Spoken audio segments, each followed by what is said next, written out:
과 인사하도록 하겠습니다. 축복하시면 좋겠습니다. 네, 가까이만이 아니라 좀 멀리 계시는 분들도 눈 마주칠 수 있으면 마주치면 좋겠는데요. 쉽지 않으시죠? 네, 우리 함께 하나님 앞에 예배 드립니다.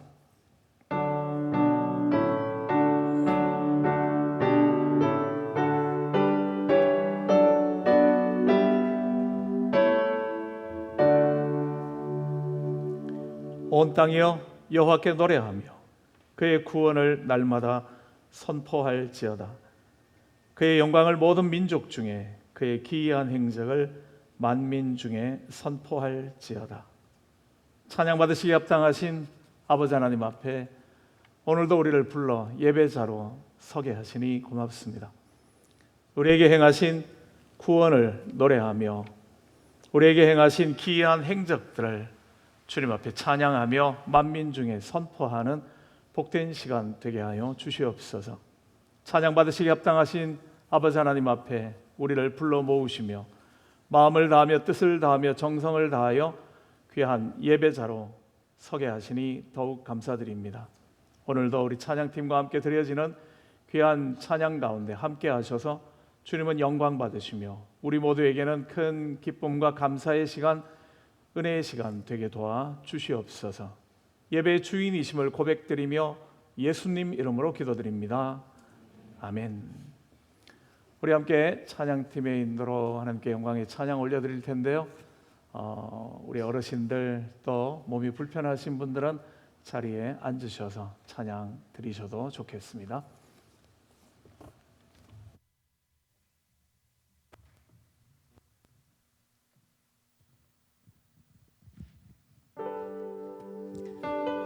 할렐루야.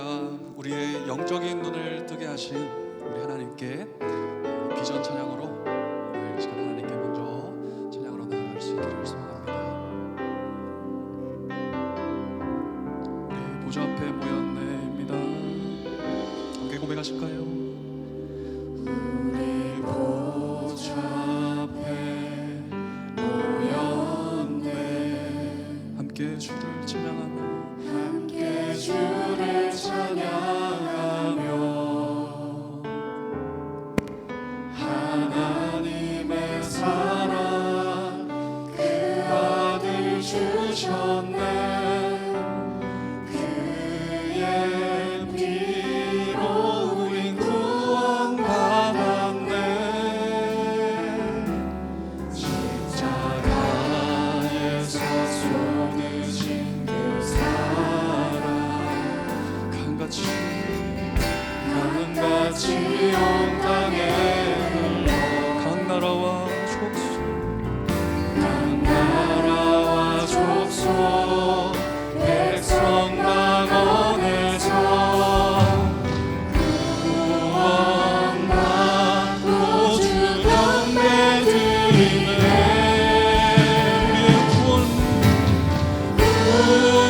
구원하심이 보좌에 앉으신 우리 하나님과 어린 양께 일도다. 구원하심이 보좌에 앉으신 우리 하나님과 어린 양께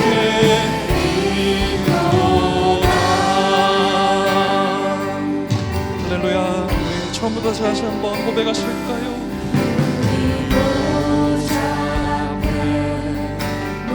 우리의 영적인 눈을 뜨게 하신 하나님께 찬양 올려드리기를 소망합니다. 주를 찬양하며 하나님의 사랑 그 아들 주셨네.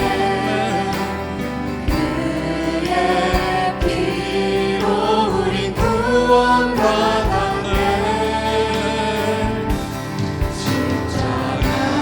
십자가에서 쏟으신 그 사랑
구원하심이 보좌에 앉으신 우리 하나님과 어린 양께 있도다. 구원하심이 보좌에 앉으신 우리 하나님과 어린, 다시 한번 고백하겠습니다. 구원하심이 보좌에 앉으신 우리 하나님과 어린 양께 있도다. 구원하심이 보좌에 앉으신 우리 하나님과 어린 양께 있도다.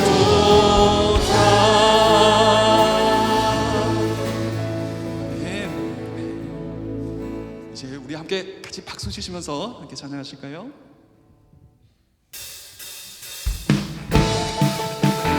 찬양이 우리의 고백이자 여러분들의 고백이 될 수 있기를 소망합니다.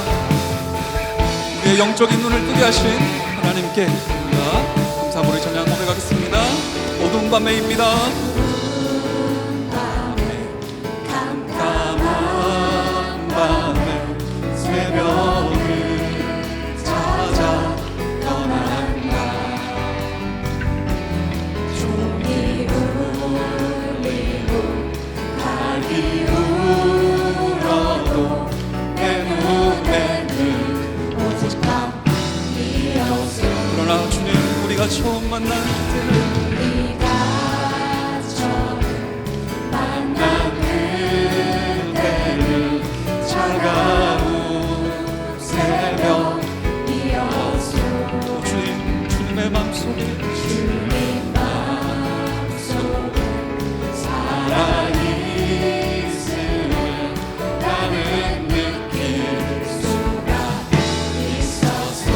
고백하실까요? 오주여, 오주여 당신께 감사하리라. 진로한 내게 주심을 나에게 영원한 사랑 속에서 떠나지 않게 하소서. 우리 전부 다 다시 한번 고백하겠습니다. 깜깜한 밤에 새벽을 찾아 떠난다. 종이 울리고 닭이 울어도 내 눈에는 오직 밤. 그러나 우리의 눈을 뜨게 하신 하나님께 고백하실까요? 우리가 처음 만난 그대는 차가운 새벽이었소.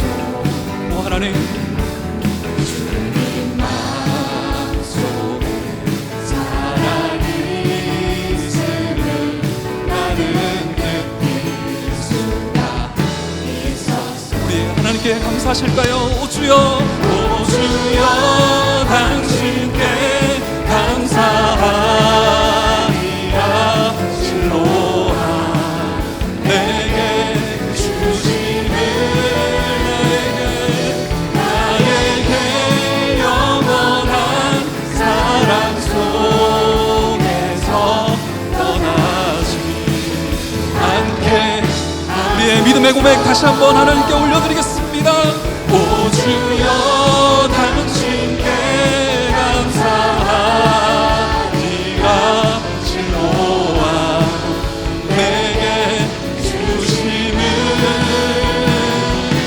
나에게 영원한 사랑 속에서 떠나지 않게 하소서. 나에게 영원한, 나에게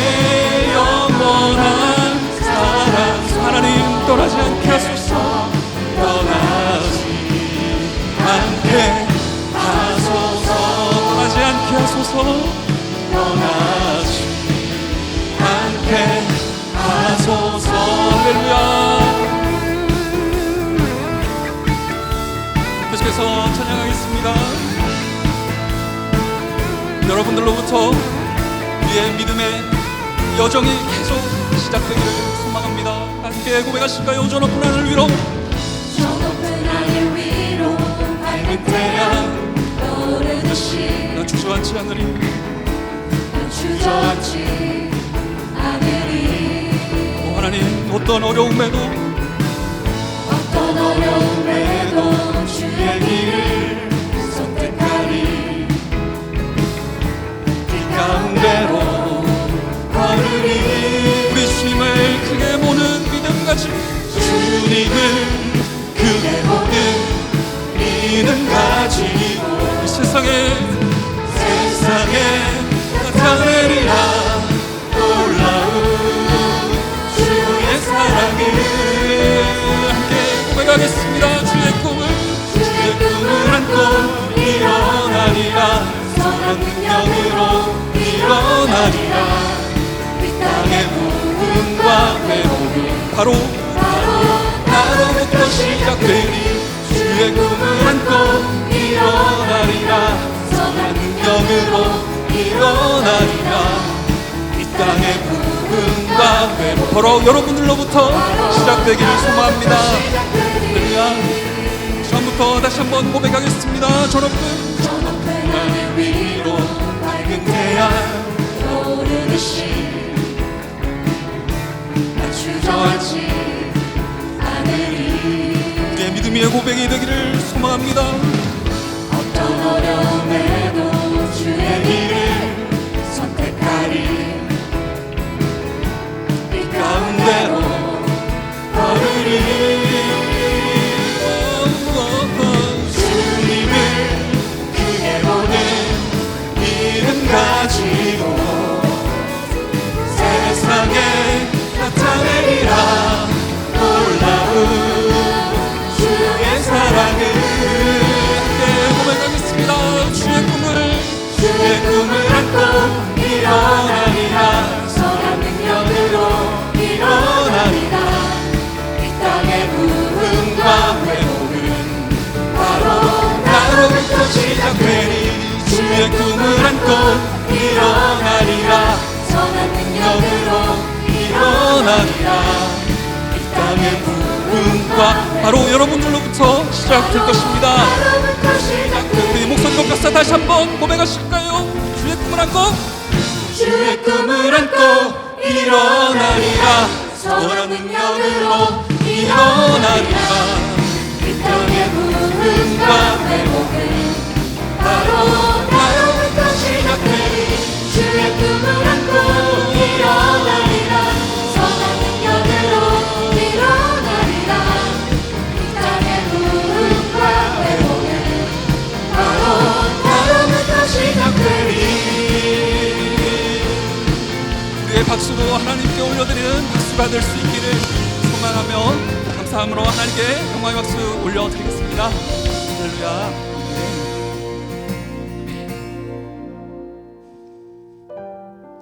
오늘 받으시는 말씀을 준비하는 마음으로 이 찬양 함께 올려드리기를 소망합니다.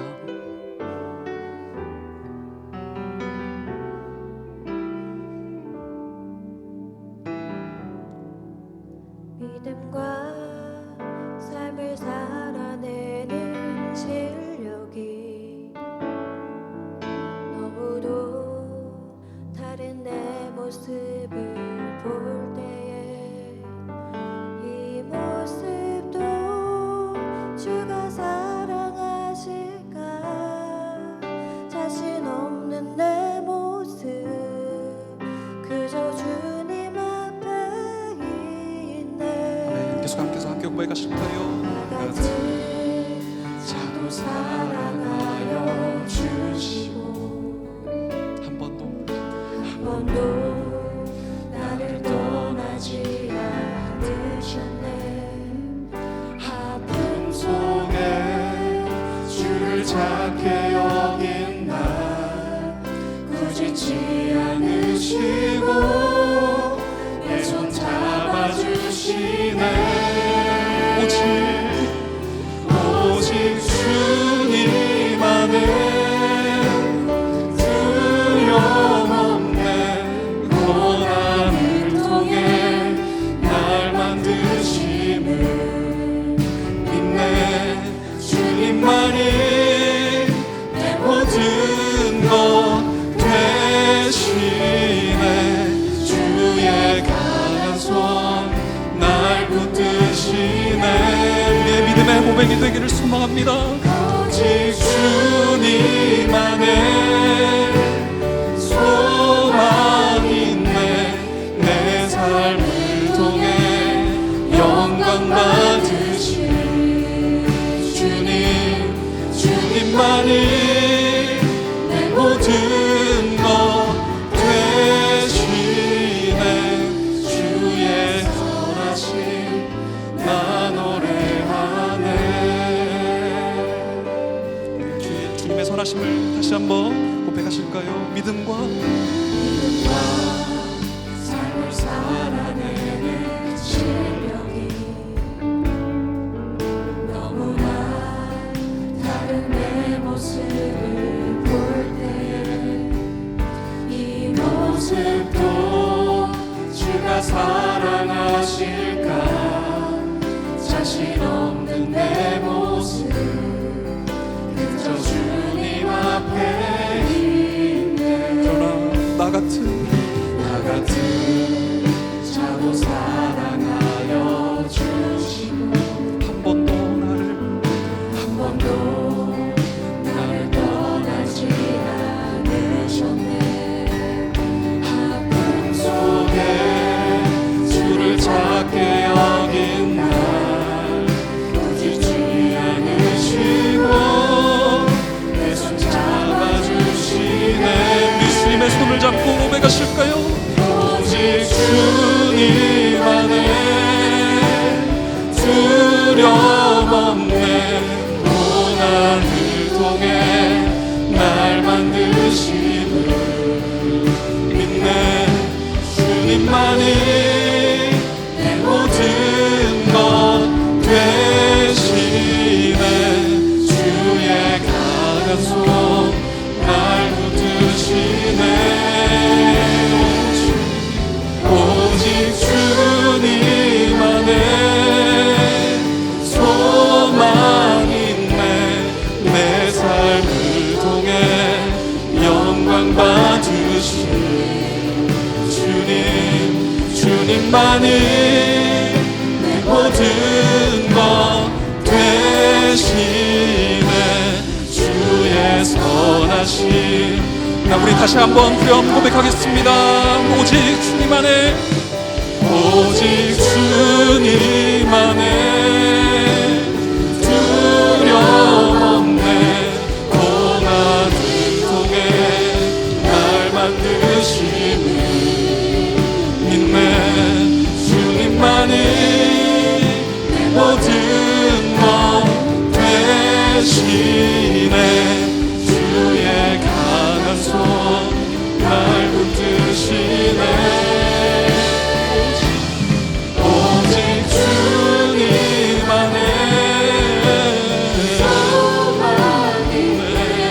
내 삶을 통해 영광 받으신 주님만이 내 모든 것 되시네. 주의 선하심 나 노래하네.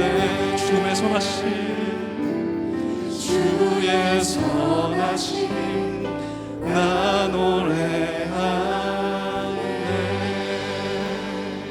할렐루야. 이제 자리에 앉으셔서 계속해서 기도하심으로 이렇게 나가겠습니다.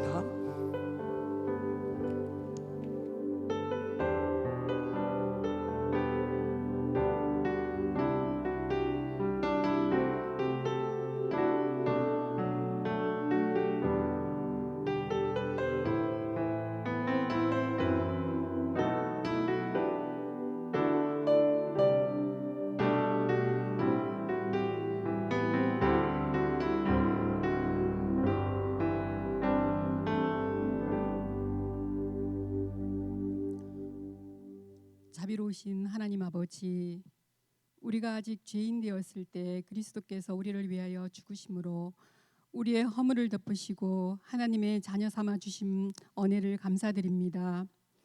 그 은혜로 예배의 자리로 불러주심 또한 감사드립니다. 그러나 우리의 삶이 늘 주님 앞에 합당하지 못했음을 고백합니다. 형제자매를 판단하고 정죄했던 죄를 회개하오니 주님의 보혈로 씻어주시고 새롭게 하여 주옵소서. 긍휼이 많으신 하나님, 캐나다와 대한민국은 물론 세계 곳곳에서 고통받는 성도들을 불쌍히 여겨 주옵소서. 위정자들이 하나님을 두려워하는 세상이 되게 하시고 하나님의 공의와 정의가 이 땅에 서게 하시며 믿는 성도들이 삶의 자리에서 복음의 빛으로 살아가게 하옵소서. 교회를 위해 기도합니다. 사울을 변호하고 품어준 바나바를 통해 초대 공동체를 세우셨듯이 우리 교회가 비판의 말이 아니라 기도와 사랑으로 서로를 품고 세워가는 믿음의 공동체가 되게 하옵소서. 새해를 허락하신 주님 앞에서 우리의 심령을 새롭게 하시고 무거운 것을 벗어버리며 그리스도로 옷 입어 그리스도만이 우리의 주인이심을 삶으로 증거하는 교회 되게 하옵소서. 모든 리더들에게 바나바와 같은 분별력과 사랑의 마음을 더하여 주시고 신앙의 바른 길잡이가 되게 하시며 신앙의 선배 세대의 바른 본을 통해 다음 세대가 진리 위에 견고히 세워지게 하옵소서. 모든 성도들의 가정이 주 안에서 강건하게 하시며 사명의 자리로 부르신 일꾼들이 주님 주신 힘과 지혜로 합력하여 선을 이루어가는 교회 되게 하옵소서. 투병 중인 환우들과 여러 가지 고난 가운데 있는 성도들을 위해 기도합니다. 낙심하지 않고 아버지를 바라보는 믿음의 고백 위에 치유와 회복과 평강의 은혜를 내려주시며 진로를 열어 주옵소서. 사별의 아픔 가운데 있는 유가족들에게 하늘의 위로로 함께하여 주옵소서. 주께 힘을 얻고 그 마음에 시온의 대로가 있는 자가 복이 있다 하셨사오니 우리가 이 땅에 나그네요 본향을 향해 가는 순례자임을 기억하게 하시고 날마다 주 앞에서 지혜롭게 살게 하옵소서. 담임 목사님을 영육간에 강건하게 하시며 모든 성도들이 오늘 선포되는 말씀을 통해 하나님의 음성을 듣고 순종함으로 열매 맺는 삶을 살게 하옵소서. 예배를 돕는 모든 섬김을 통해 주님 홀로 영광 받아 주시옵소서. 우리의 허물을 덮으시고 새로운 사명의 길로 인도하신 예수 그리스도의 이름으로 기도드립니다. 아멘.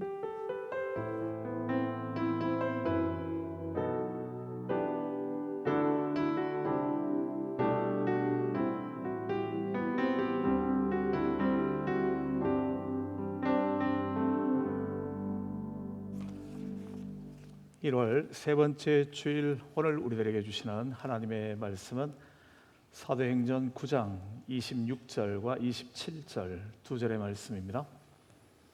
우리 함께 이 말씀 봉독하도록 하겠습니다. 한 목소리로 함께 봉독해 봅니다. 사울이 예루살렘에 가서 제자들을 사귀고자 하나 다 두려워하여 그가 제자됨을 믿지 아니하니 바나바가 데리고 사도들에게 가서 그가 길에서 어떻게 주를 보았는지와 주께서 그에게 말씀하신 일과 다메섹에서 그가 어떻게 예수의 이름으로 담대히 말하였는지를 전하니라. 아멘. 아마 우리 청년들, 학생들에게는 아마 해당이 안 될 질문일 텐데요. 우리 어른들께는 이런 질문 한번 드려보면요. 혹시 살면서 다른 사람에게 보증을 서달라는 그런 부탁을 들어본 적이 있으신지요? 아마 많은 분들이 그런 경험들이 있지 않을까 싶습니다. 보증을 서달라 하는 부탁을 받았을 때 여러분들 어떻게 하셨습니까? 내게 보증 서달라 하는 사람들의 이야기를 들으면서 흔쾌한 마음으로 기쁜 마음으로 그렇게 해 주셨습니까? 아마 그랬다면 충분한 이유가 있겠죠. 이 사람은 참 믿을 만한 사람이야. 또 내게 충분히 그런 여유가 있어. 그럴 수 있다면요. 그런데 혹시 그렇게 보증 서달라라고 이야기할 때에 좀 불편한 마음들은 없으셨는지요? 만약 불편했다면 왜 불편했을까요? 상대방에 대하여 내가 잘 알지 못하는 사람이다, 아니면 내가 보증을 서고 책임을 져줄 만큼 그렇게 신뢰가 형성이 되지 않았다, 그럴 수 있겠습니까? 믿음이 없는데 보증을 서야 하나 하는 것 때문에 좀 당황하고 또 불편했던 적은 없었을까요? 쉽지 않은 이야기죠. 또 다른 질문은요, 여러분들이 삶을 살아오는 과정 가운데서 다른 누구에게 제 보증을 좀 서주십시오 라고 부탁해야 할 경우는 없었습니까? 아마 그런 상황이 되어진다면 내가 조금은 힘겹고 어려운 시간, 그런 시간일 겁니다. 그럴 때에 이 보증이 필요하니까요. 그럴 때 어떤 일을 찾아가서 보증인이 되어주기를 부탁을 했을 때에 상대방은 반응이 어떠시던가요? 흔쾌한 마음으로, 기쁜 마음으로 내 보증인이 되겠다 그렇게 해주시던가요? 아니면 보증을 서주기는 해도 좀 못마땅하거나 아니면 좀 주저하면서 해주시던가요? 아니면 거절당해 본 경험은 없으신지요? 신앙 공동체 안에서 함께 믿음의 삶들을 살아가게 되어지면서 다른 사람의 보증을 서준다라는 것과 누구에게 보증을 부탁하게 되어지는 것, 정말 쉽지 않은 그런 이야기들이죠. 잘 모르기도 하지만 우리 자신도 우리 자신에 대해서 때로 자신이 없을 때들이 많은데 상대방에 대하여서 어떻게 내가 보증을 서줄 수 있나 아마 추정하는 마음들도 많았을 겁니다.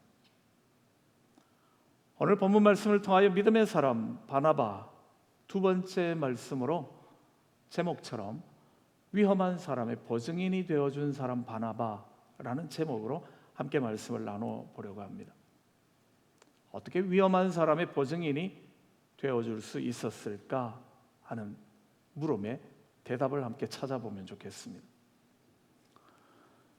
우리가 알고 있는 상식, 이해 가운데에서 어떻습니까? 여러분들은 전도자 바울이라는 사람의 삶에 대해서 이야기를 하게 되어질 때에 이 바울, 원래 이름은 사울이었던 사람에 대하여 먼저 이 부분을 한번 정리하고 넘어갈게요.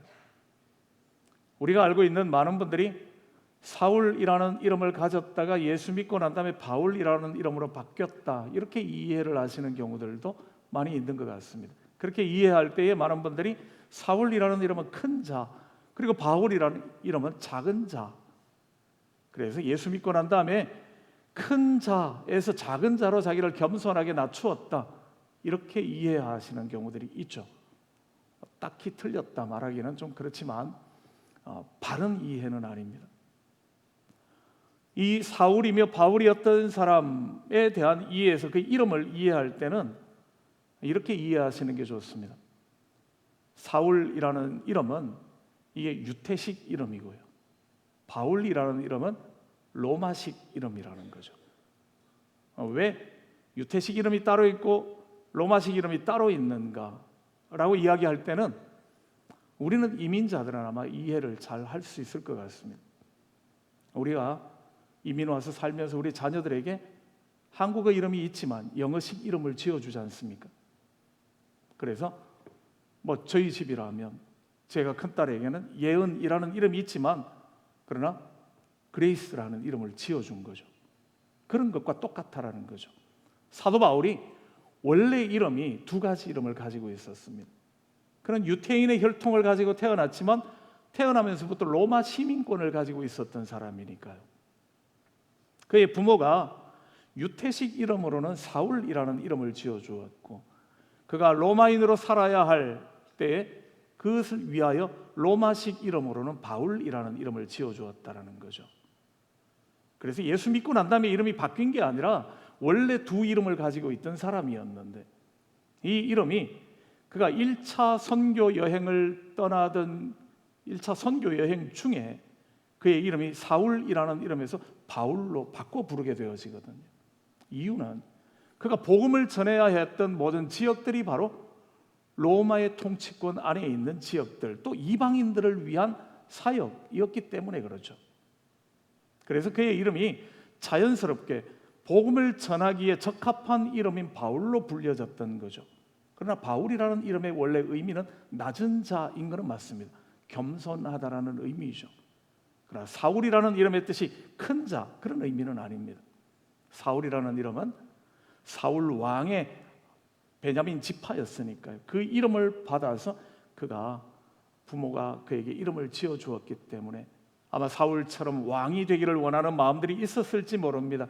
그걸 가지고 그냥 큰 자였다라고 이야기를 하기도 하지만 원래 사울의 이름은 큰 자는 아닙니다. 오늘 말씀을 전하면서는 제가 두 가지 이름을 번갈아 쓰지는 않고 바울이라는 이름을 가급적이면 더 많이 사용하도록 하겠습니다. 이 사울의 이야기, 바울의 이야기를 하면서 던지고 싶었던 질문은 이런 겁니다. 사도 바울이 다메섹에 가는 길에서 예수 그리스도를 경험하게 되어지죠. 다메섹 체험입니다. 그 다메섹 체험을 하고 난 다음 그가 1차 선교 여행을 떠나게 될 때까지의 기간이 얼마 정도 걸렸겠습니까? 생각해 보신 적이 있으신지요? 똑같은 질문이지만 이렇게 말할 수 있죠. 그가 복음 전도자로 탁월한 전도인으로 우리에게 알려져 있지 않습니까? 세계 땅끝까지 가서 복음 전했던 사람. 그럴 때 사도 바울은 이 복음 전하는 1차 선교 여행을 그가 예수님 경험을 하고 난 다음 몇 년 만에 아니면 얼마 만에 이 선교 여행을 떠나게 되며 그가 사람들에게 선교사, 전도자로 각인이 되었겠냐 하는 거죠. 어떤 이들은 사도 바울이 다메섹에서 예수님을 만나고 난 다음 그 즉시로 선교사가 되었다라고 생각하는 경우들도 있는 것 같습니다. 근데 그렇다면 사실 틀린 건 아니지만 시간적인 갭을 지금 전혀 생각을 안 하고 있는 거죠. 성경이 때로 많은 부분 그렇게 보여지기 때문입니다. 우리가 함께 읽었던 사도행전 9장의 말씀, 9장 1절부터 25절까지의 말씀은 사도 바울이 다메섹에 가면서 예수 그리스도를 만나는 사건, 그리고 예수 그리스도를 만나고 난 다음 다메섹에서 그가 복음의 증인으로 살았던 이야기를 들려주고 있죠. 그리고 난 다음 26절에 들어와서 그가 예루살렘에 가서 제자들을 만나려고 했다라고 이어지고 있기 때문에 우린 그렇게 생각할 수 있죠. 아, 다메섹에 경험하고 난 다음 바로 예루살렘에 왔나 보다. 하지만 성경 전체를 통해서 사도 바울의 삶의 여정들을 보게 되어지면 이 사도행전 9장 25절과 26절 사이에는 3년이라는 시간이 삭제되어져 있습니다. 갈라디아서의 말씀을 보면 이 다메섹에서의 사역, 다메섹에서 그가 광주리를 타고 죽음을 피해서 탈출해야만 했던 그 일을 겪고 난 다음 그는 아라비아에 가서 3년의 시간을 보냈다라고 기록해주고 있기 때문에요. 지금 다시 돌아온 것, 그것은 그가 3년이라는 시간이 지금 지나고 난 다음 예루살렘을 처음 방문하게 되는 거죠. 물론 이 바울의 이야기를 좀 더 해보면 이렇게 경험했다고 해서 그가 그 다음 바로 1차 선교여행을 떠났는가? 그렇지도 않습니다. 그는 예루살렘에서의 여러 가지 일들을 겪고 난 다음 그가 자기 고향 길리기아 다소라는 곳에 가서 10년이라는 시간을 무명의 시간으로 보내게 되어주죠. 아무 사역도 하지 않고 아무도 그를 부르지 않았고 아무 일도 없는 채로 10년이라는 시간을 보내게 되어집니다. 그리고 다음에 우리가 함께 살펴볼 겁니다만 이 길리기아 다소에서 10년의 시간을 보내고 있을 때에 바나바가 그를 다시 찾아가서 안디옥에서 다시 같이 사역을 하자고 초대하게 되어지죠. 그리고 안디옥에서 함께 사역들을 감당하고 난 다음 1년여의 시간이 지나고 난 다음 그 교회에 파송을 받아서 1차 선교여행을 떠나게 됩니다. 그렇다면 그가 다메섹에서 예수 그리스도를 만나고 난 다음부터는 적어도 14년, 15년 정도의 시간이 경과되는 거죠. 예수 믿었다고 해서 하나님께서 그에게 예수 그리스도의 환상을 보여주시고 사명 맡겨주셨다고 해서 바로 사역을 시작한 게 아니라 적어도 무명의 시간으로 아무에게도 알려지지 않은 채의 시간 14, 15년의 시간이 있었다라는 거죠. 그만큼 많은 시간들을 준비하고 그가 하나님 앞에 다듬어지고 난 다음 그 다음 1차 선교 여행을 떠나면서 그가 선교사로서의 역할을 감당하게 되어집니다. 오늘 본문의 말씀으로 돌아오면요, 사도 바울은 예루살렘을 떠나게 되어질 때는 의기양양하게 떠나가게 되어지죠.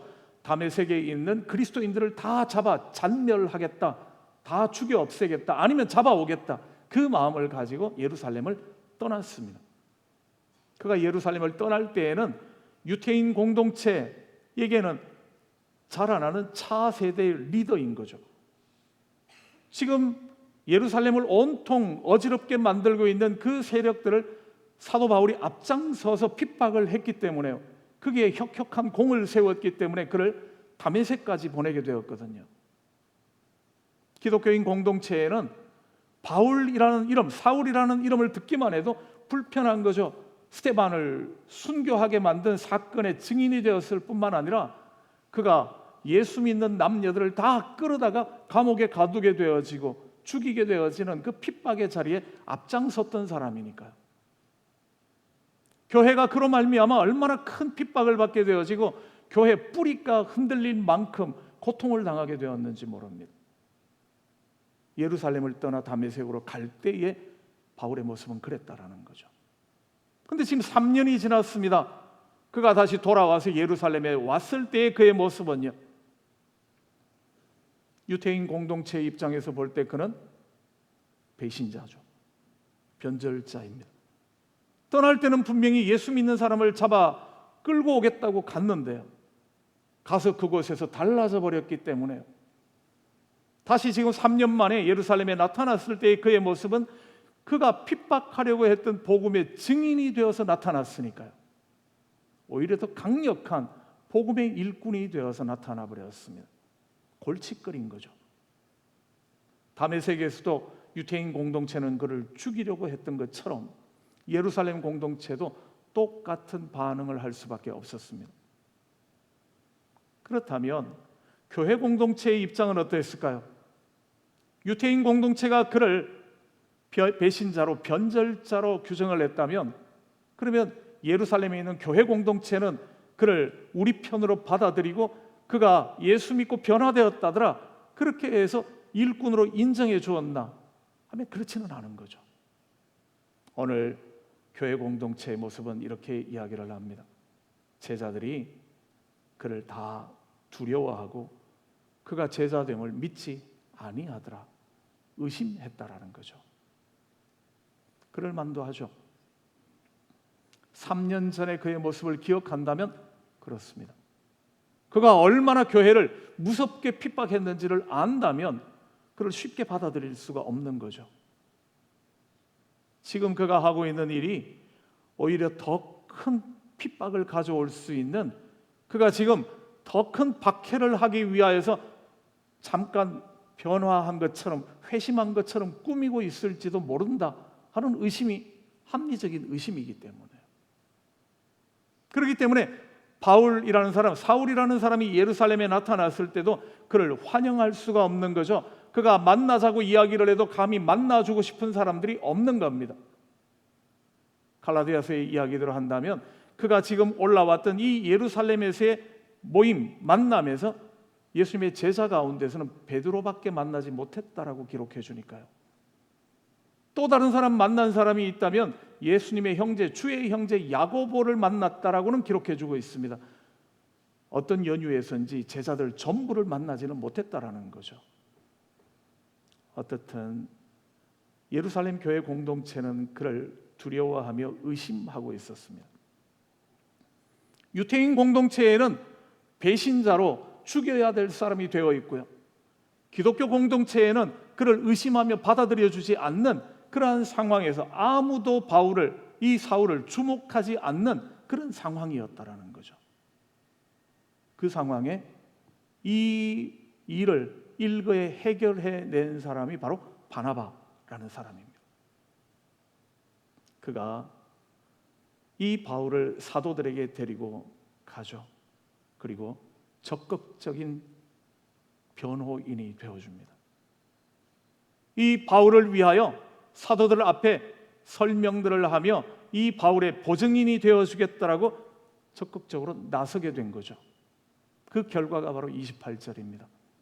사울이 제자들과 함께 있게 되었고 예루살렘을 함께 출입하게 되었더라.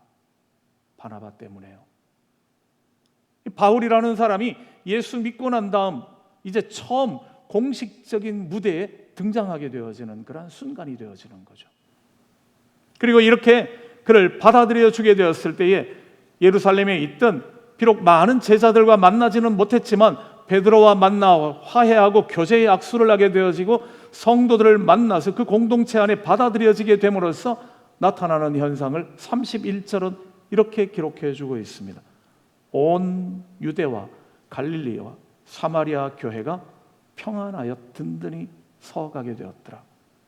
바울이라는 한 사람을 교회 공동체 안에 받아들이게 되었을 때에 이런 일들이 일어났다라는 거죠. 그리고 교회가 더욱더욱 든든히 세워져 가는 일이 일어났다, 이렇게 설명해 주고 있습니다. 바나바가 한 일은 단순히 바울 한 사람을 교회에다 소개해 준 것뿐만이 아니라 그를 통하여 교회를 튼튼하게 만드는, 교회를 건강하게 만드는 일을 하게 되었다라고 이야기를 해주는 거죠. 그러면 질문입니다. 바나바는 어떻게 이 바울이라는 청년을 교회 공동체 안에 세워주는 보증인의 역할을, 내가 이 사람에 대해 모든 것 다 책임지겠습니다 라는 일을 기꺼이 할 수 있었을까요? 바나바는 지난주 우리가 살펴보셨던 것처럼 위로의 사람, 위로자 그랬죠. 하나님의 은혜 안에 있는 사람입니다.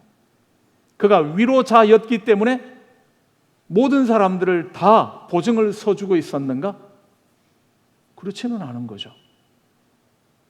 바나바가 바울에 대하여 내가 보증인이 되겠습니다, 내가 이 사람을 개런티하겠습니다 라고 그렇게 말할 수 있었던 것은 오늘 우리가 본문의 행간을 잘 읽어보셔야지만 합니다. 오늘 본문은 이렇게 이야기를 하고 있죠. 바나바가 이 사울을 데리고 사도들 앞에 가게 되어집니다. 사도들과 교회 공동체 앞에 세운 사울 앞에서 바나바는 이런 이야기를 들려주죠. 이 사람이 어떻게 주님을 만났는지, 주님께서 이 사람에게 어떤 일을 맡기시기를 원하는지, 이 사람이 다메섹에서 예수님을 만나고 난 다음 그 다음 다메섹에서 어떤 일을 했는지, 이 일들을 설명했다라고 이야기를 합니다. 이 말이 중요하죠. 이런 의미입니다. 사울을 데리고 가서 교회와 공동체 앞에서 자, 당신이 이제 당신에게 일어났던 일을 한번 말해 보십시오. 그리고 사울이 설명을 했다라는 이야기가 아니고요. 사울은 그냥 옆에 서 있기만 했습니다. 바나바가 나서서 이야기를 하는 거죠. 이 사람이 어떻게 예수님을 만났는지, 예수님이 이 사람에게 어떤 말씀을 들려주셨는지, 그가 그 사건을 경험하고 난 다음 다메섹에서 어떤 일을 하고 죽임당할 뻔했는지를 바나바가 설명을 해주고 있는 거죠. 이 말의 의미는 뭘까요? 그가 바울의 모든 변화되는 과정들에 대한 이야기를 다 확인했다라는 이야기가 되어지죠. 사전에 만나서 이야기를 들었든지 아니면 다메섹 공동체를 통하여서 이 바울에 대한 이야기를 다 확인했다라는 이야기가 되어지죠. 나는 이 사람에 대해 잘 모르지만 이 사람이 안타까우니까 내가 보증인이 되어주겠습니다, 이런 이야기가 아니라 이 사울이라는 사람이 어떤 사람인가에 대하여 그는 분명하게 알게 되었다라는 거죠. 확신했다라는 이야기입니다. 내가 사람들 앞에 나서서 변명해 줄 만큼 그에 관한 이야기를 내가 너무 잘 알고 있다라는 이야기죠. 단순히 알고만 있다라는 이야기가 아니라 그 모든 것들을 다 확인해 봤다라는 이야기가 되어지는 겁니다. 그때 내가 비로소 이 사람에 대하여 분명하게 이야기를 해주죠. 이 사람이 예수님을 어떻게 만났는지, 예수님이 이 사람을 어떤 방식으로 만나 주셨는지, 아나니아를 통하여서 예수님은 이 사람에게 이방인의 사도가 되는 이방인의 임금들 앞에 서야 할 사람이라는 사실을 어떻게 가르쳐 주셨는지를 알게 되었다라는 이야기죠. 그가 다메섹에서 예수님을 만나고 난 다음에 얼마나 복음을 능력 있게 전했기에 다메섹에 있던 유태인들이 이 사람을 죽이려고 해서 광주리에 달아서 끄집어 내려야만 했던 그 사실까지 바나바는 모든 일들을 다 알고 있을 뿐만 아니라 이 모든 부분을 확인했다라는 이야기입니다. 그래서 사람들에게 설명해 줄 수 있었다라는 거죠. 다른 사람의 보증을 서는 것에 대하여 성경은 무척 조심해야 한다라고 가르쳐주고 있죠. 잠언 17장 18절의 말씀입니다. 남의 빚 보증을 서는 자는 지혜가 없는 사람이다. 미련한 자다. 그렇게 말하는 거죠. 이 말씀의 의미가 남의 빚 보증 쓰지 마라 그런 이야기 하시는 것은 아니죠. 분별 없이 하는 어리석은 짓은 하지 말라는 이야기입니다. 그런 이야기들 가끔 하죠. 그러면 교회 공동체에서 교회 안에 있는 성도들이 보증을 안 해주면 어디 가서 보증을 받습니까? 뭐 이렇게 이야기할 수도 있잖아요. 그렇죠. 우리는 함께 서로에게 보증이 되어 주어야죠. 성경은 내게 구하는 자에게 주며 내게 꾸고자 하는 자에게 거절하지 말라라고 말씀하고 계시기 때문에요. 내게 있거든 이웃에게 말하기를 갔다가 내일 다시 와라 그렇게 말했어도 안 된다. 도와줘라. 이게 교회 성경의 원칙이니까요. 그러나 이 두 가지 말씀은 다 마찬가지입니다. 무조건적으로 그렇게 해라 그렇게 하는 이야기는 아니거든요. 남의 빚 보증을 서지 말라 하는 말씀도 아니고 무조건 도와주라 그런 의미도 아닙니다. 이해들은 잘 해야죠. 잘 분별해야지만 합니다. 잘 확인해야 하는 거죠. 지혜롭게 하셔야지만 합니다. 그리고 내가 감당할 수 있는 만큼 하실 수 있어야 한다라는 거죠. 말씀의 의미가 주는 내용들은 바로 그러한 겁니다. 지극한 사랑을 가지고 그에게 다가가 줄 수 있다면 해 줄 수 있어야죠. 그러나 무조건적으로 그렇게 해야 한다 그런 말은 아닙니다. 분별해야지만 합니다. 착한 사람들의 착한 마음을 악용하고 있는 악한 사람들이 참 많이 있기 때문에요. 분별해야 하는 거죠. 말씀에 대해 부담감을 가지는 많은 사람들을 양심을 아프게 만들면서 자기의 이익을 챙기려는 사람들이 꽤 많기 때문에 그렇습니다. 바나바는 전혀 알지 못하는 사람에게 대하여 보증을 서준 게 아니라는 이야기죠. 그가 어떤 사람인가를 분명하게 확인했기 때문에 보증을 서줄 수가 있는 사람 그랬었습니다. 바나바가 바울의 보증을 서줄 수 있었던 것은 그가 성령의 충만함 가운데 있던 사람이었기 때문이죠. 지난주 우리가 함께 나누었습니다. 바나바의 원래 이름은 요셉이었다고요. 근데 이 요셉이라는 이름을 가졌지만 그가 바나바라는 이름을 얻게 된 것은 그가 교회 공동체 속에서 이 긍휼의 마음, 위로의 마음들을 가지고 사람들을 대했기 때문인 거죠.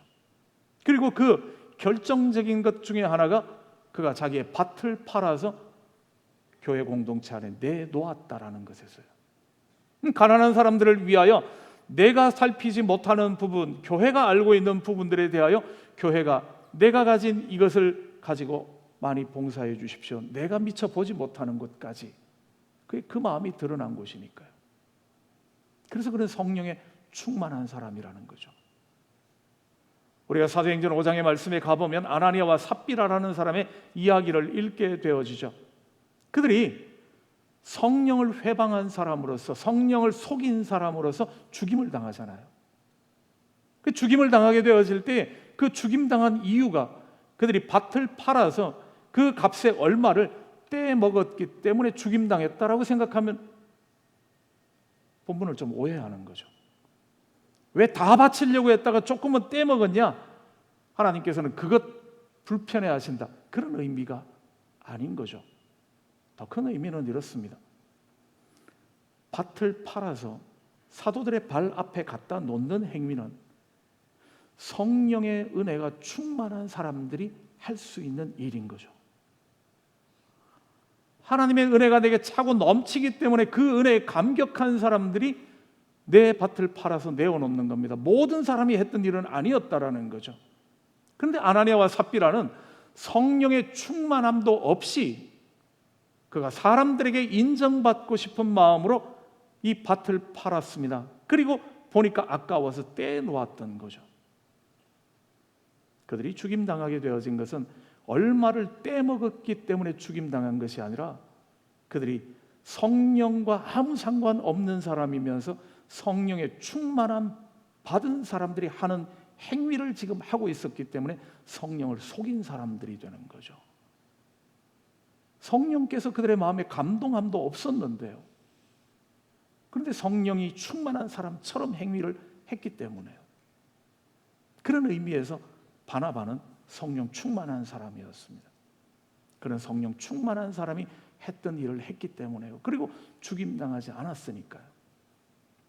그는 권위자 또 다른 사람을 위로하는 사람답게 어려움 겪고 있는 사람, 힘든 사람 옆에 곁에 서 있어 주는 사람이었거든요. 성령의 충만함 때문에요. 그는 낙심한 사람을 찾아가서 용기를 북돋아 주는 사람이었습니다. 성령의 충만한 은혜 가운데서요. 위로가 필요한 이들을 찾아가서 회복시켜 주는 일을 했습니다. 그래서 그의 이름이 바나바라는 이름이 붙게 되었던 거거든요.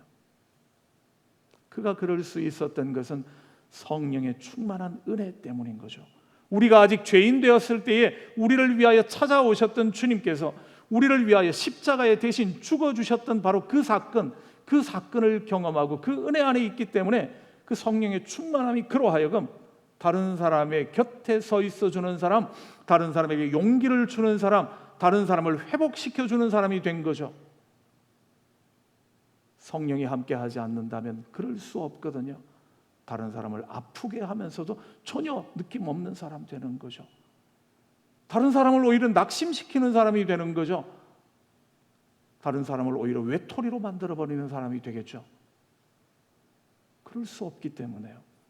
성령의 충만함의 은혜 가운데 있었던 바나바였기 때문에 그가 그 하나님의 받은 사랑을 가지고 바울을 봤을 때에, 사울을 봤을 때에 지금 자기가 이 사람 곁에 서 있어 줘야 할 용기를 주고 회복시켜야 할 때라는 것을 알았기 때문이죠.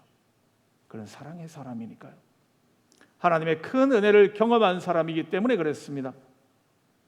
과거에는 바울이 교회를 핍박하는 사람이었지만 다메섹에서 예수 그리스도를 경험하고 난 다음 그는 이제 복음의 일꾼이 되어졌거든요. 그런데도 아무도 인정해 주지 않고 있을 때에 그 사람을 제자리에 세워놓는 것은 예루살렘 교회에서 자기밖에는 할 사람이 없다라는 것을 알았죠. 왜냐하면 바나바는 교회 공동체에 인정받던 사람이었으니까요. 그가 하는 일들을 말미암아서 많은 사람들이 그는 정말 하나님의 사람이야 하는 것을 인정해 주고 있었기 때문에요. 그래서 그는 봤을 때 아무도 이 바울을 제자리에 세워놓는 일은 하나님께서 자기에게 맡겨주신 일임을 확인했을 때에 성령의 음성을 듣게 된 거죠. 그는 그 일을 감당하게 됩니다. 보증인 아무나 될 수 있겠죠. 그렇지만 아무나 할 수는 없는 일입니다. 아니 어쩌면 어떤 사람은 사람들이 보증을 해달라고 부탁하지도 않을는지 모릅니다. 보증인은 사람들에게 신뢰를 얻는 사람이라야 하니까요. 그의 삶에 있어서 아름다운 열매가 있는 상대방의 잘못됐을 때 부채들을 갚아줄 수 있는 능력이 있어야지만이 보증인이 되는 거거든요. 그럴 때 바나바는 그의 하나님을 신뢰하는 신뢰를 통하여서 공동체의 신뢰를 받았던 사람이며 아름다운 믿음의 증거를 가지고 있던 사람이었죠. 그렇기 때문에 예루살렘 교회에서 보증을 서줄 수 있는 자격 있는 사람 가운데 한 사람이었었습니다. 그가 그 일을 감당했을 때에 교회 공동체 안에 나타났던 결과를 성경은 아까 우리가 보셨던 것처럼 그렇게 설명해 주고 있죠. 교회 안에 기쁨이 되었습니다. 두려움과 의심이 있던 자리에서 오히려 기쁨과 감사가 회복되었다라는 거죠. 한 사람의 보증을 서줌으로 말미암아. 교회 공동체가 더욱 든든히 세워져 가며 믿지 않는 사람들이 더 많아지게 되어지는 놀라운 은혜의 역사가 일어났다라고 이야기를 해주죠. 그가 바른 보증인이었기 때문이죠. 그가 세운 사람이 하나님의 은혜 안에 있는 사람, 그랬기 때문입니다. 우리가 첫 번째 질문으로 다시 한번 돌아가 볼까요? 설교 제가 시작하면서 드렸던 질문요. 보증인이 되어달라는 부탁 받은 적이 있습니까? 어떠셨습니까? 기쁨이었습니까? 이 사람이 나를 이만큼 믿고 내게 보증이 되어달라는구나, 그랬습니까? 아니면 부담스러우셨습니까? 우리는 이렇게 결론을 한번 내려보면요, 내게 보증을 서달라는 바로 그 사람이 어떻게 하나님을 만났는지, 하나님께서 그에게 어떤 계획을 가지고 계시는지, 그가 하나님을 만나고 난 다음에 그의 삶이 어떠했는지, 복음의 증인으로 어떻게 살았는지 잘 알고 있다면, 내가 확신한다면, 그러면 주변에 있는 사람들이 아직 의심하고 두려워한다 할지라도 기꺼이 보증이 되어 주십시오.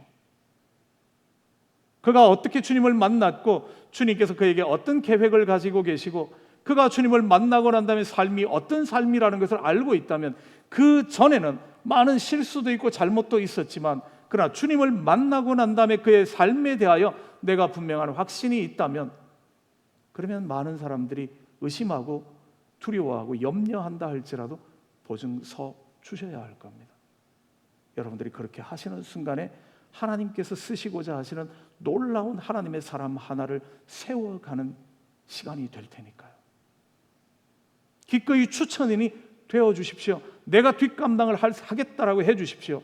이 부분이 확인이 된다면요, 사람들이 어떻게 생각하는가 하는 것에 휘둘리지는 마시라는 거죠. 하나님께서 내게 주신 그 크신 사랑이 내게 충만하다면, 그러면 그 큰 사랑으로 그 사람의 보증이 기꺼이 되어 주십시오. 결코 후회하지 않게 만들어 주실 겁니다. 하나님께서는 그가 그의 보증을 서줌으로 말미암아 오히려 교회 공동체는 기쁨과 평안이 회복되게 만들어 주셨고, 교회는 더욱 든든히 서가게 만들어 주셨기 때문에요. 이것이 보증을 바르게 섰다라는 증명이 되어지는 거니까요. 혹시 다른 사람에게 보증을 서달라고 부탁해야 할 때가 있습니까? 그럴 수도 있죠. 그럴 때 상대방이 기쁨으로 보증인이 되어 주실 수 있는 삶을 살아내십시오. 주님이 나를 어떻게 만나 주셨는지, 주님이 내게 어떤 소망을 주셨는지, 예수 그리스도를 만나고 난 다음에 내 삶이 어떤 삶을 살고 있는지 상대방이 충분히 알게 되어질 때에 그는 기꺼이 우리의 보증이 되어줄 겁니다. 많은 사람들은 두려워하고 의심할 수 있다 할지라도 내게 주님을 만난, 그리고 사명을 받은, 그리고 만나고 난 다음에 내 삶의 모습들 가운데 있어서 그들이 확신할 수만 있다면 누군가 우리들의 보증이 되어주고 우리를 세워주는 사람 하나님께서 준비해 놓으셨을 거라는 거죠. 많은 사람들이 믿지 못하고 의심한다 할지라도 우리를 믿어줄 사람이 하나님께서는 예비해 놓으셨을 겁니다. 그리고 그 결과는 항상 동일할 겁니다. 교회 공동체 안에 모든 관계 속에 주님이 주시는 기쁨과 평안이 있게 될 거죠. 하나님의 말씀은, 하나님의 나라는 더욱더욱 견고하게 세워져 가는 은혜를 경험하게 될 겁니다. 이것이 주님께서 우리들에게 허락해 주시는 은혜이기 때문에 그런 거죠. 바나바는 사람들이 위험하다라고 그를 믿어도 되겠냐고, 그가 혹시 바뀌어서 교회를 더 크게 핍박하는 사람 되지 않겠냐고 염려하고 있던 그때에 그 위험한 사람을 위하여 기꺼이 보증인이 되어 주었습니다. 덮어놓고 무조건 알지도 못하면서 그런 것은 아니었습니다. 그에 대하여 충분하게 그가 어떤 하나님의 사람으로서 삶을 살아왔는지, 지난 3년의 삶이 어떠했는지를 충분하게 알고 난 다음이었던 거죠. 그리고 하나님의 크신 사랑 안에서 그는 보증인이 되어줄 수 있었습니다. 그가 성령의 사람이었기 때문에요. 성령의 은혜로 변화된 사람을 알아볼 수 있었던 거죠. 주변을 돌아보십시오. 어떤 이들이 우리의 보증을 필요로 하는지요. 기꺼이 보증인이 되어 주십시오. 대신 그가 하나님의 은혜 안에 있는지는 확인하십시오. 그가 하나님의 인도하심 가운데 성령의 충만함 가운데 있는 사람인가 확인해 주십시오. 그리고 주님의 사랑으로 기꺼이 그의 추천인이 보증인이 되어 주시기를요. 우리의 믿음 공동체가 서로에게 좋은 보증인이 되어 줄 뿐만 아니라 내가 보증인이 되어 줄 수 있는 충분한 자격을 갖추는 아름다운 믿음의 사람들로 사람들의 신뢰를 얻는 사람들 되어지기를 원합니다. 바나바는 바로 그 일을 했을 때에 그의 말을 듣고 바울에 대해서는 의심이 있지만 바나바가 그렇게 개런티를 하니까 이 사람의 말 때문에 그와 화해의 교제를 하게 되었던 거죠. 그를 교회 공동체 안에 일원으로 받아들이게 되며 교회는 부흥의 역사를 경험하게 되었기 때문에요. 믿음의 사람들로서 저와 여러분 가운데 이런 좋은 보증인이 되어줄 뿐만 아니라 다른 사람에게 대한 좋은 보증인으로 설 수 있는 은혜 있어지시기를 주님의 이름으로 축복합니다. 기도드리겠습니다. 좋으신 아버지 하나님, 오늘도 주님의 말씀 앞에 우리가 함께 섭니다. 서로에게 보증인이 되어 주어야 하는, 또 보증을 필요로 하는 연약하고 부족한 자들임을 고백드리며 다른 이들의 보증이 되어줄 수 있도록 우리의 삶 가운데 참 아름다운 믿음의 삶을 살아내게 하여 주시기를 원하며 다른 아직 의심받고 있고 두려움 가운데 있는 어떤 이들을 하나님의 은혜의 말씀 가운데 세워내기 위하여 성령의 충만함에 은혜 안에 있는 우리들 기꺼이 보증인이 되어줄 수 있는 은총 더하여 주셔서 우리의 신앙 공동체가 사랑으로 믿음으로 성령의 은혜로 하나 되어지는 귀한 공동체 되게 도와 주시옵소서. 주의 몸된 교회를 통하여 성도들을 통하여 아버지 하나님만 영광 받아 주시기를 원하며 사랑 많으신 예수님 이름으로 기도드립니다. 아멘. 예, 이 시간 우리 앞에 서신 분들은 권사님들 오늘 특송을 해 주시겠습니다.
귀한 찬양 감사드립니다. 찬송가인데 찬송가인 줄도 우리도 잘 모르고 있던 찬송가이기는 한데요.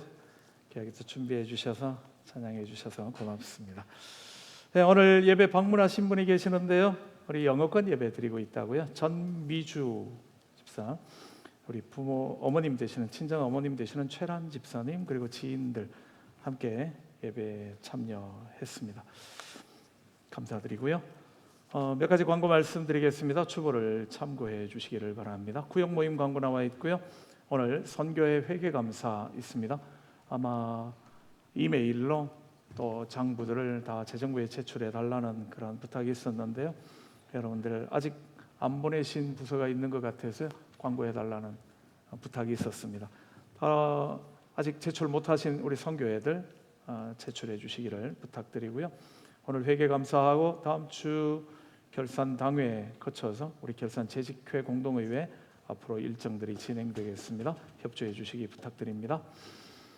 선교 회장단 모임이 다음 주일 예배 후에 2부 예배 후에 본당에서 모인다고 광고 나와 있습니다. 회장단들 기억해 주시기를 바라고요. 스쿨버스가 오늘부터 운행되었다라고 광고 나와 있습니다. 혹시 필요한 분들 주변에 연락들은 해주시고 또 교회 일정들 스쿨버스 노선 또 시간 확인해 주시면 좋겠습니다. 김봉수 김미영 집사님 뉴마켓으로 이사하셨습니다. 기억해 주시기를 바라고요. 또 지난주 우리 구역 방들 카톡 방들을 통해서 이미 연락들은 다 됐을 텐데요. 그 최종대 집사님 우드스탁에 사시던 집사님 하나님의 부르심을 받았습니다. 그리고 이번 화요일 날 20일 날 우드랜드 세메트리에서 2시에 장례 예배가 있는데 화장으로 하시고 화장터에서 잠깐 드리는 예배이기 때문에 가족들 중심으로 예배를 드리도록 그렇게 계획하고 있습니다. 여러분들 알아주시면 고맙겠고요. 나중에 가족들 위로해 주시면 감사하겠습니다. 교우 주소록이 홈페이지에도 나와 있기 때문에 젊은 세대들은 다운로드 받으셔서 우리 폰으로나 아니면 아이패드나 이런 기기들을 통해서 보시면 좋겠고요. 나는 꼭 종이로 된 게 필요하다라고 하시는 분들은 이제 에녹회는 특별히 아마 나눠드리도록 준비가 된 것 같고요. 우리 한 60권 정도 주문을 했기 때문에 꼭 필요하신 분들에 한해서는 드릴 수 있겠습니다.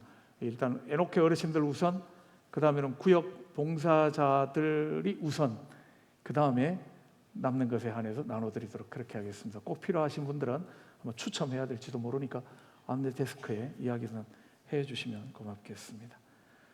예, 다른 광고 추보 참고해 주시기를 바라고요. 우리 모두 다 함께 일어나셔서 마지막 결단의 찬양 함께 찬양 드리겠습니다. 선물 죄송합니다. 자리에 앉아 주십시오. 제가 받을 게 아니라서 아마 잊어버렸나 봅니다. 선물이 앞에 많이 준비가 되어 있는데요. 이 선물이 무슨 의미인가 하면 여러분들 추보해 보면 성경 통독하신 2025년도에 성경 통독하신 분들에게 드리는 고가의 선물입니다. 읽어야 되겠다 이제 결심하셔야 되겠죠, 그죠? 앞으로 나와 주십시오. 우리 일부 예배 때 17명, 18명이 벌써 일부 예배 참석하셔서 나눠드렸고요. 지금 2부 예배에 오신 분들 48명 가운데 몇 분 오셨을지 모르겠습니다. 앞으로 나와 주십시오. 명단 보시고. 내가 성경 읽었다. 다 읽어드려야 돼요? 이거 명단? 아니죠. 앞으로 다 나와 주십시오. 화면에 명단에 있다. 나는 읽었는데 작년교육부에 말 안 했다. 그분 없어요. 읽었다고 말씀을 해 주셨었어야지만이 됩니다. 이걸 제가 혼자서 다 나눠주기는 너무 같이 나눠주죠. 예. 와서 선물부터 먼저 받아가시고 일렬로 서주십시오. 성도들을 향해서. 이거 굉장히 무겁기도 한데 와서 받아가세요. 그리 가지 마시고 참미경모 지금 나눠드리고 있습니다. 예, 받으시고 이쪽으로 오십시오. 좀 받아주세요. 예. 그리고 잠깐 서주시죠. 예, 여기도 있습니다.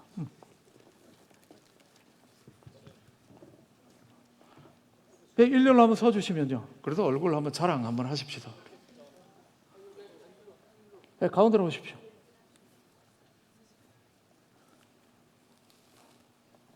다 받으셨어요? 못 받으신 분 없으신가요? 예, 이쪽으로 좀 오십시오. 그쪽에 뭐 좋은 게 있으신가요?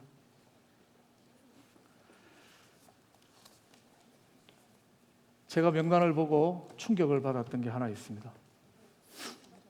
보시는 것처럼 48명 가운데 남성은 한 분뿐이셨다라는 사실 때문에요. 그래서 남자들은 성경을 안 읽는가 이렇게 생각했다가 그게 아니라 남성들은 다 읽었지만 내가 굳이 뭐 그걸 이야기를 할 필요가 있겠냐, 그냥 하나님 앞에 상 받고 말겠다 그러셨을 거라고 제가 애써 위로를 해보면서요, 읽고 모든 분들 앞에 이게 뭐 자랑하는 게 아니라 같이 성경 읽으십시다. 우리 교회는 성경 읽는 교회니까. 그래서 모든 성도들이 다 성경 읽었기 때문에 다에게 선물을 줘야 되는 그날이 올 때까지 여러분들이 성경을 열심히 읽어 주십시오. 우리 가운데는 김정진 권사님 같은 케이스는 작년에 13독 했다고 제가 여기 들었거든요. 13번 읽으신 분도 계시고요. 이 가운데 한 번만 읽으신 게 아니고 2번, 3번 읽으신 분들도 많이 계시거든요. 그래서 여러분들이 함께, 우리 교회는 성경 읽는 교회, 그리고 말씀 묵상하며 기도하는 교회, 예배하는 교회, 여러분들이 함께 이 의미들을 잘 지켜가면 좋겠습니다. 제가 기도 한번 드릴게요.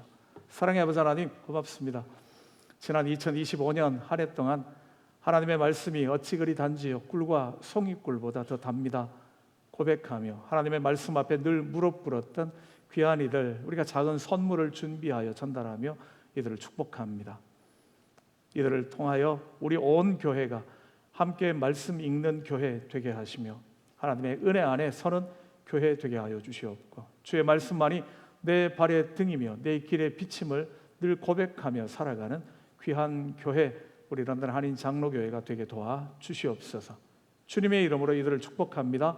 우리 모든 성도들도 함께 이 복된 자리에 동참하게 하여 주시옵소서. 주님만 영광 받아 주시기 원하며 예수님 이름으로 감사드리며 기도드립니다. 크게 한번 축하의 박수 한번 해주세요. 고맙습니다. 중요한 광고라고 뒤로 밀어놓다가 항상 잊어먹는 경우들이 많아서요. 예, 다 함께 일어나셔서 마지막 결단의 찬양 함께 찬양 드리겠습니다.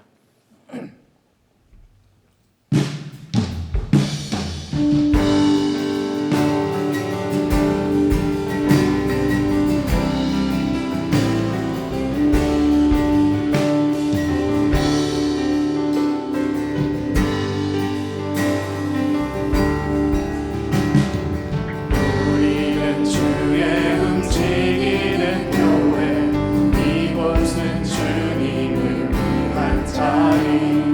내가 기도하는 모든 땅 위에서 하나님 예배 받을 나를 보내야 돼. 노래로 주님의 성전을 지으리. 높임을 받으소서. 이스라엘의 찬송 중 거하신 주님은 거룩하십니다. 두 손 들어 주님의 보좌를 만들고 맘 다해 경배하리.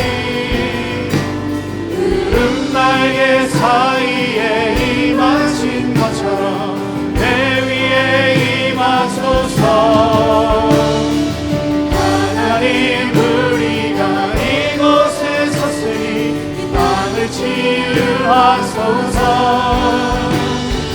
하나님, 우리가 어디에 있든지 주를 높이리라.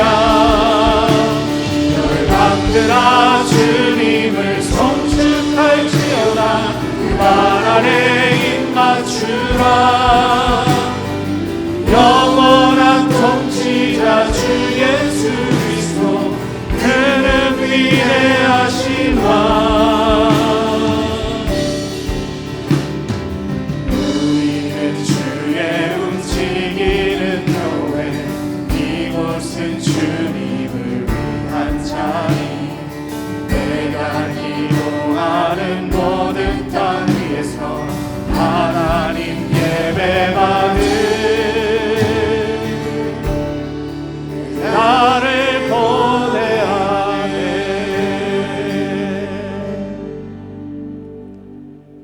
주간 동안 세상 가운데서 움직이는 주님의 교회로 승리하시기를 바랍니다. 좋으신 아버지 하나님, 귀하고 복된 주의 날 우리들을 주님 전으로 인도하시며 참된 예배자로 주님 앞에 서게 하시니 고맙습니다. 전심을 다하여 주님을 찬양드리며 말씀을 또한 기억하며 한 주간 동안 세상에 살아갈 때에 움직이는 세상 가운데 역사하는 하나님의 교회로 살게 하여 주시옵소서. 오늘도 주님 앞에 나오며 우리들에게 허락하신 것들 가운데 거룩하게 구별하여 예물로 올려드립니다.